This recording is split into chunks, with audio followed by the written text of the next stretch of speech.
Kita ya. Bismillahirrahmanirrahim. Assalamualaikum warahmatullahi wabarakatuh. Waalaikumsalam. Kita akan bahas. Yang lain di mute dulu aja ya, semuanya ya. Kita akan bahas tentang teori dan estimasi biaya. Ya. Oke, Wawan di mute aja semuanya ya. Oke, bicara tentang biaya, tentunya ada beberapa biaya yang berkaitan dengan proses atau operasional dari sebuah produksi ya, di mana ada biaya eksplisit yang merupakan pengeluaran aktual dari proses itu sendiri untuk memperkerjakan tenaga kerja, menyewa dan membeli input yang tentunya dibutuhkan oleh proses produksi. Lalu selanjutnya biaya implisit merupakan nilai input yang dimiliki dan digunakan oleh perusahaan dalam aktivitasnya di saat melakukan produksi di perusahaan. Lalu juga yang ketiga biaya alternatif. Ya. Ini seluruh input baik yang dimiliki atau dibeli perusahaan untuk alternatif bisnis lain. Dalam hal ini pengembangan, ya, pengembangan bisnis. Selanjutnya biaya akuntansi merupakan pengeluaran aktual perusahaan tentang akuntansi dan biaya histori untuk laporan keuangan perusahaan. Selain itu ada biaya relevan. Biaya relevan adalah biaya yang memungkinkan muncul atau timbul yang patut diperhitungkan, ya, yang biasanya berkaitan dengan kebutuhan-kebutuhan ekonomis ataupun ada peluang-peluang yang tentunya membutuhkan pembiayaan. Lalu selanjutnya biaya tambahan atau incremental cost. Ini merupakan perubahan biaya total dari implementasi keputusan manajerial tertentu. Contohnya, misalkan kita akan memperkenalkan produk baru, melakukan kampanye iklan, ataupun melakukan terobosan-terobosan teknologi. Selanjutnya, biaya terbenam atau sunk cost, di mana biaya-biaya ini tidak termasuk dalam karakteristik biaya di atas atau biaya tidak relevan, misalnya biaya koordinasi, japrem, atau hal-hal lain yang secara prinsip itu merupakan sunk cost. Seperti kita ketahui bahwa ada fungsi biaya dalam konteks jangka pendek. Ya, jangka pendek ini merupakan satu periode di mana beberapa input perusahaan merupakan biaya tetap.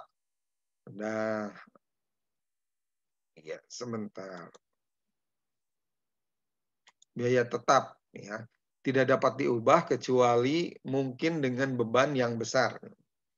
Di dalamnya ada biaya total atau total cost, paham ya, penjumlahan dari ke semua biaya baik variable cost maupun fixed cost. Ya. Jadi TC merupakan penjumlahan dari TFC atau total fixed cost dan total variable cost. Nah, dalam fungsi biaya jangka pendek ini, secara istilah tadi disebutkan ada average total cost, merupakan pembagian dari total cost dibagi kuantiti dari barang yang diproduksi, atau juga merupakan penambahan dari average fixed cost ditambah average variable cost.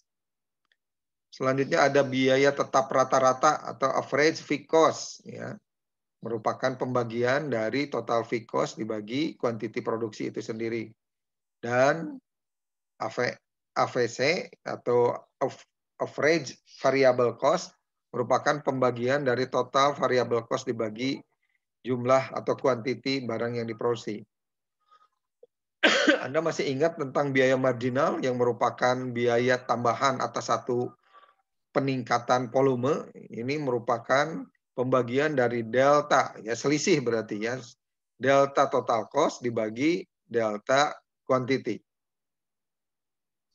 Nah, Kalau kita melihat dari contoh data yang ada, kita lihat ya.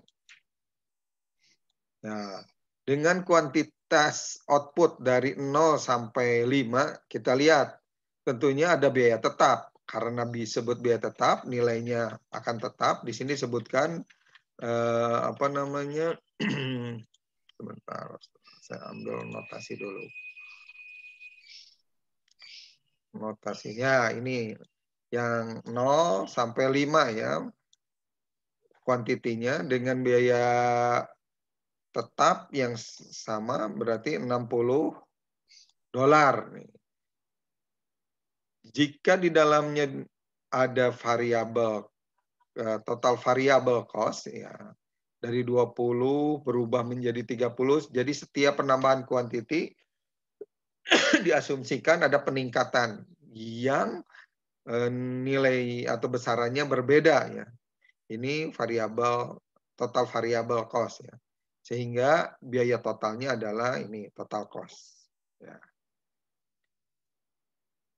Selanjutnya, jika ditanya bagaimana biaya tetap rata-rata, biaya tetap rata-rata berarti average dari sini ya. Nah, average dari sini. Kalau kuantiti outputnya 60 berarti biaya tetap rata-rata ya 60. Kalau 60 ini berkaitan dengan jumlah kuantitinya 2 berarti 30. Begitu juga selanjutnya. Ini kuantitinya 3 menjadi 20. Paham ya? Selanjutnya biaya variabel rata-rata. Nah, ya, biaya variabel rata-rata. Dengan kuantiti 1, wah, diketahui ini 20, juga 20 ya. Biaya variabel rata-rata dengan kuantiti 2 menjadi 15. Nah, begitu juga selanjutnya ya 15. Berarti bisa ya berhitung sampai sini. Lalu biaya total rata-rata. Biaya total rata-rata yang 80 ini didapat dari mana? Berarti ya penjumlahan dari sini aja. Sama sini ya. Ini dengan ini dengan ini biaya tetap rata-rata tambah biaya variabel rata-rata. Kemarin ada yang nanya nih, gimana nih Pak ini hitungnya? Sekarang udah dijelasin ya. Lalu yang terakhir biaya marginal, berarti pertambahan. Nah, dari kuantiti 0 ke 1 ada biaya marginal sebesar 20. Nah, berarti pertambahan biayanya itu asalnya 0 menjadi 20 ya. Lalu dari 20 ke 30 berarti ada $10 kan? Selanjutnya begitu juga dari 30 ke 45 ada $15. Itu yang kemarin teman-teman Anda tanyakan ya. Clear. Oke. Selanjutnya ya ini clear. Oke. Selanjutnya ini kurva biaya ya. Kalau kurva biaya sepertinya tinggal menghubungkan saja poin-poin yang ada di tabel ini menjadi titik-titik yang terhubung dan melahirkan sebuah kurva ya. Ada kurva biaya total dan kurva biaya per unit dalam jangka pendek. Selanjutnya tadi kalau dibahas di awal fungsi biaya jangka pendek, sekarang fungsi biaya jangka panjang, di mana ada istilah LTC atau long run total cost. Sebetulnya hampir sama saja, tetapi prosesnya ini yang menyebabkan analisisnya lebih panjang, ya. Di mana total cost ini lahir dari perhitungan pembiayaan fungsi dari pertambahan fungsi kuantiti ininya. F merupakan fungsi kuantiti pertambahan produksi. Biaya rata-rata jangka panjang atau long run average cost juga seperti itu, LAC, merupakan pembagian dari long run ya, total cost dibagi kuantiti, dan marginal yang biaya marginal jangka panjang juga demikian atau LMC merupakan pembagian dari delta LTC dibagi delta Q. Nah, gambarannya seperti ini, di mana di dalamnya ada garis yang menunjukkan ekspansi berdasarkan proses produksi, di mana penambahan tenaga kerja misalkan. Ini apakah berkorelasi terhadap tingginya modal? Ya tentu saja ya, karena di dalamnya menyangkut LTC atau long run total cost, tentunya akan bertambah ya. Jadi ketika berhitung penambahan tenaga kerja, harus dihitung juga bahwa kebutuhan modal pun bertambah. Oke. Bagaimana hubungan antar kurva biaya rata-rata jangka pendek dan jangka panjang? Nah, ini gambaran saja berkaitan dengan kurva dari biaya jangka pendek dan kurva dari biaya jangka panjang. Selanjutnya yang penting Anda pahami adalah bagaimana ukuran pabrik dan skala ekonomis berkaitan dengan proses produksi itu sendiri. Di sini kita pahami bahwa secara skala ekonomis ini menunjukkan pada satu situasi di mana pertumbuhan output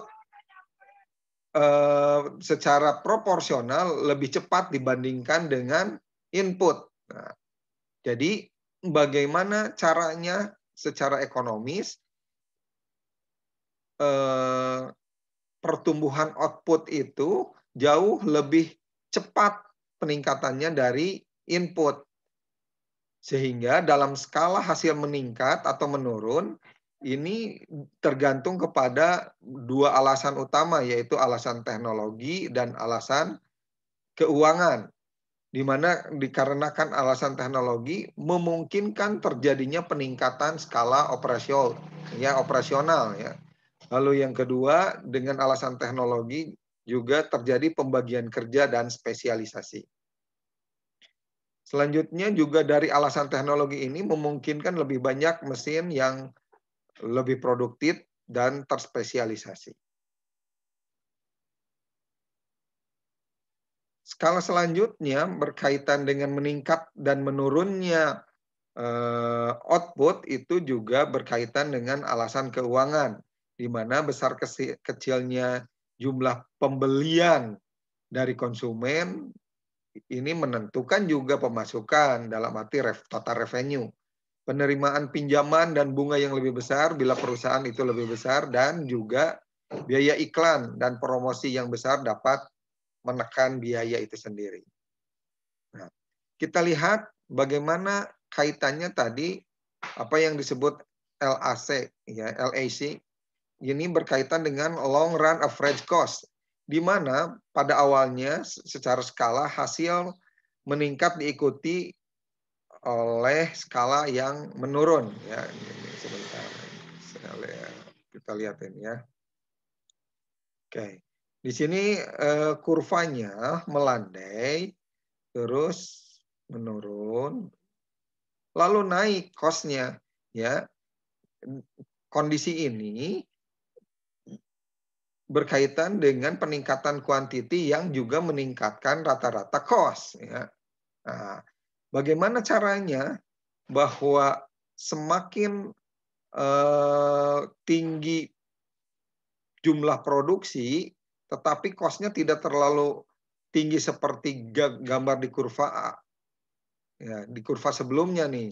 Nah, ini kan lebih landai. Nah, inilah awalnya skala hasil meningkat, kemudian berganti cepat menjadi skala hasil tetap yang walaupun agak meningkat. Nah, dan kalau bisa dengan melihat kurva LAC ini yang menurun, nah, bagaimana peningkatan kuantiti produk itu sendiri tidak menjadikan biaya menjadi naik, tetapi justru turun.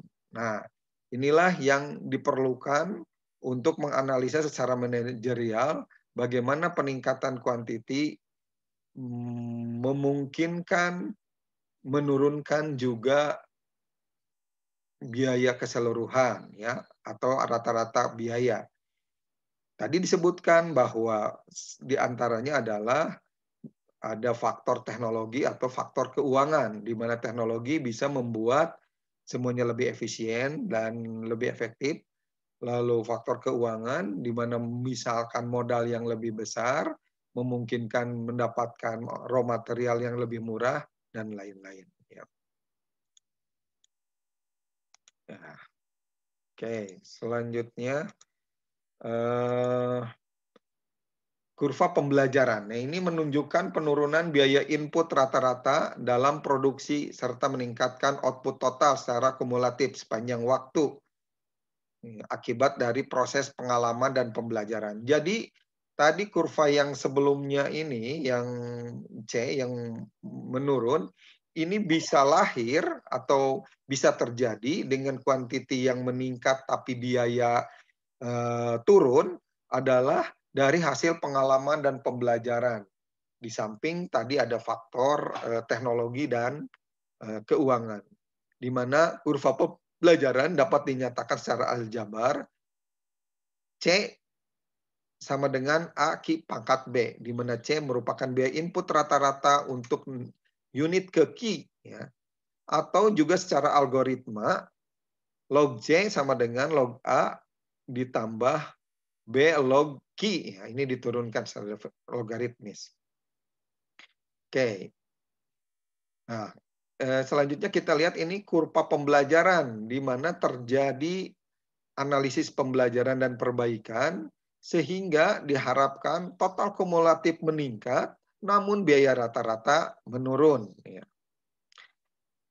Selanjutnya, bagaimana meminimumkan biaya secara internasional? Yang pertama, perdagangan internasional dalam input. Mulai banyak perusahaan yang membuat produknya secara internasional, di mana suku cadang dan komponennya dibuat di berbagai negara. Ada pemikiran sumber daya input asing yang strategis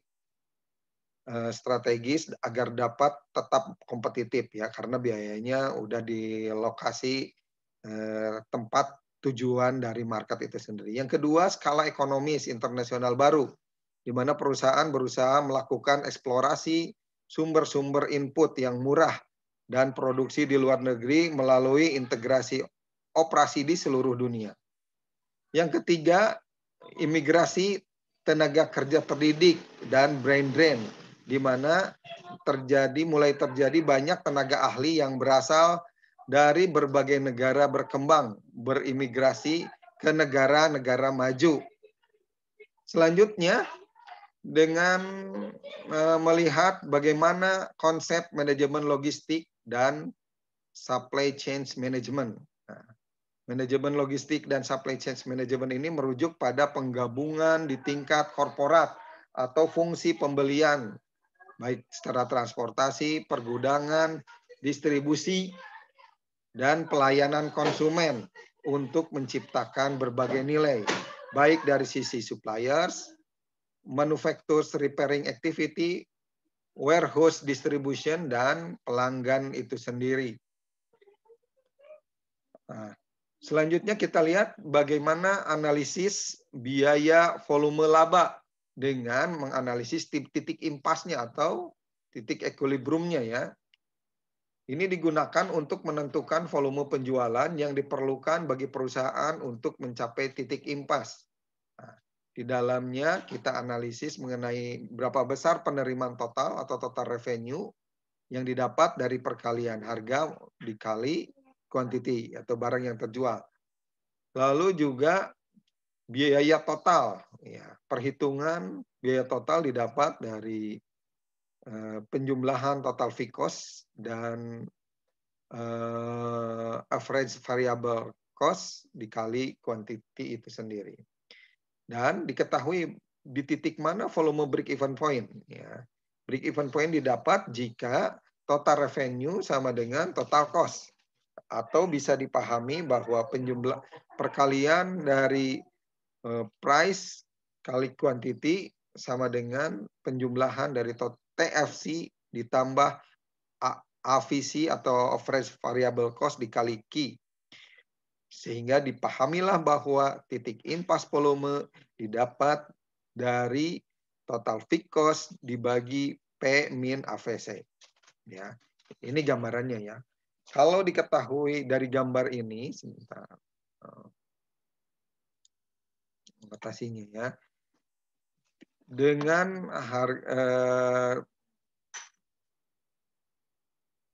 P10 ya, dengan harga 10, diketahui total fixed cost-nya ada di nilai $200 ya, $200 sini ya. Lalu AVC-nya 5 $5 di sini, sehingga ada penambahan.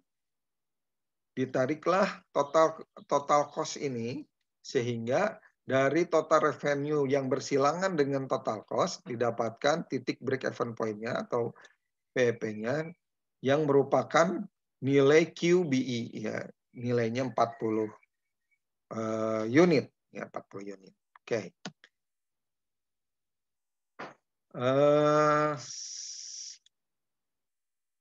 Selanjutnya ada istilah tuasan operasi ya. Tuasan operasi merupakan rasio biaya tetap total dengan biaya variabel total perusahaan itu sendiri. Semakin tinggi rasio ini, maka semakin tinggi leverage perusahaan atau pengaruh perusahaan ya, leverage perusahaan, dan semakin sensitif laba perusahaan terhadap perubahan dalam output ataupun penjualan. Jika dilihat dari apabila biaya tetap total naik, biaya variabel totalnya turun, akan tetapi biaya overhead biasanya menjadi tinggi. Nah, disinilah adanya kesensitifan laba ya terhadap total perusahaan, dalam hal ini perubahan dalam output, yaitu penjualan yang dapat diukur dengan derajat tuasan operasi atau istilah lainnya atau degree of operating leverage ya. Jadi pengaruh operasional. Jadi ketika operasional meningkat dikarenakan keinginan penambahan kuantiti, tentu akan menyebabkan tingginya rasio operasi. Tetapi kalau didukung oleh penjualan yang optimal, sebetulnya tidak masalah. Sehingga delta atau selisih keuntungan yang menjadi target perusahaan bisa didapatkan. Nah, kita lihat tuasan operasi, titik impas, dan variabel laba. Dari gambar ini dapat dilihat bahwa total cost aksen memiliki DOL itu tadi degree of leverage ya, operational leverage itu lebih tinggi dari TC karena dengan hal ini dapat dilihat bahwa QBA-nya yang lebih tinggi, yang titik B aksen ini ya. Jadi ketika bicara penambahan kuantiti, produksi juga harus dilihat apakah juga titik impasnya ikut naik. Kalau ikut naik berarti akan ada rentang waktu yang lebih lama untuk mendapatkan titik impas. Selanjutnya, operating leverage ini dapat diketahui dari pembagian TFC dibagi TVC ya, total fixed cost dibagi total variable cost. Nah, sehingga untuk mengetahui degree of operating leverage-nya, ini merupakan persentase dari perubahan V yang didapat dari perkalian Q kali P min AVC dibagi atau berbanding dengan derajat persentase delta Q. Selanjutnya, dalam hal estimasi empiris, ya, fungsi biaya jangka pendek. Secara umum, biasanya digunakan dengan metode analisis regresi. Yang diestimasi adalah fungsi biaya variabel total karena dianggap agak sulit untuk mengestimasi biaya total, ya, yang variabel saja. Variabel yang digunakan adalah biasanya berkaitan dengan misalkan bahan bakar, material, kualitas input, teknologi yang digunakan, kondisi cuaca, dan perubahan kombinasi produksi dan kualitas. Sehingga dipahami bahwa ada beberapa syarat yang layak untuk melakukan estimasi ini, yaitu jika harga input konstan, jika biaya oportunitas harus dikeluarkan dari data biaya akuntansi, dan biaya harus dialokasikan secara tepat ke dalam berbagai bentuk produk. Ya. Lalu biaya harus dipasangkan dengan output sepanjang waktu. Lalu juga harus menentukan panjang periode waktu itu sendiri. Dan biaya harus dikoreksi berdasarkan inflasi yang terjadi. Nah, ini hitungannya sebetulnya hitungan seperti biasa berkaitan dengan fungsi linear ya.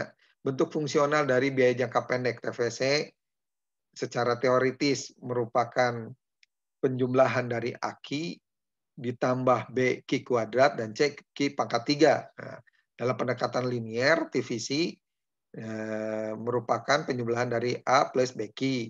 Di penjumlahan linear juga AVC merupakan penjumlahan dari A dibagi Q tambah B. Dan marginal cost merupakan nilai dari B itu sendiri. Nah, ini gambaran estimasi empiris, di mana bentuk teoritisnya sedemikian rupa akan berubah jika pendekatannya lebih linear. Ya, ini gambaran saja. Selanjutnya, gambaran-gambaran tersebut bisa dianalisis dengan metode cross-section regression ataupun analisis regresi silang.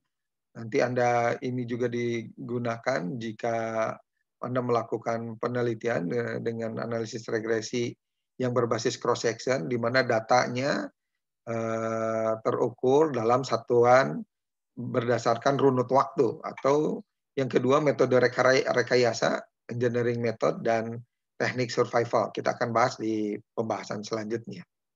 Ini gambaran perbandingan dari long run average cost tadi yang aktual dengan estimasinya. Ya, demikian pembahasan kita tentang estimasi biaya ya, dari apa yang kemarin kita bahas. Itu saja untuk pembahasan kali ini. Ada yang ditanyakan atau gimana?